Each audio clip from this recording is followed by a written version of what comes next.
চলুন একটি কনফিউশন দূর করে নিই। Those are the days and those days are long gone.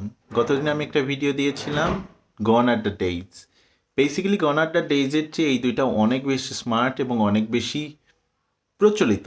So Ahmed মোনাজিল স্যারকে অনেক ধন্যবাদ, স্যার আমাকে ফোন করে এই বিষয়টি ধরিয়ে দিয়েছেন। Thank you sir. সো যেটা আমাদের জানতে হবে, দোজ ডেজ আর গন মানে যেটা অলরেডি সেই দিন চলে গেছে। যেমন আমরা বলতে পারি সেই দিন চলে গেছে যখন আমরা চিঠি লিখে একে অপরের সাথে যোগাযোগ করতাম।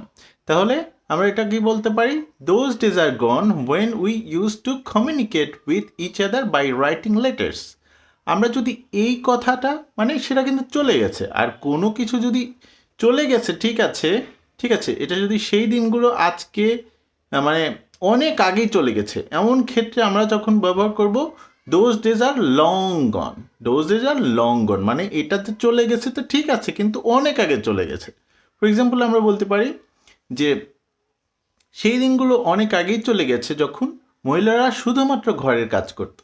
Those days are long gone when women only did house work.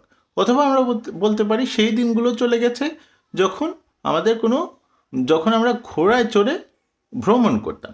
তখন বলতাম যে those days are long gone when we travelled by horse, travelled on horseback. ঠিক আছে, ট্রাভেলড অন হর্সব্যাক। সো এই যে বিষয়গুলো, যে those days are gone and those days are long gone, এটা কিন্তু দারুণ একটি ইডিয়মস। এটা বেটার দেন আমি গতদিন যেটা করেছিলাম গন আর দ্য ডেজ। ঠিক আছে, সো আশা করি বুঝতে পেরেছেন। Thank you sir once again for guiding me, and hopefully আপনারা ভিডিওটা ধরতে পেরেছেন। Thank you very much. Cheers.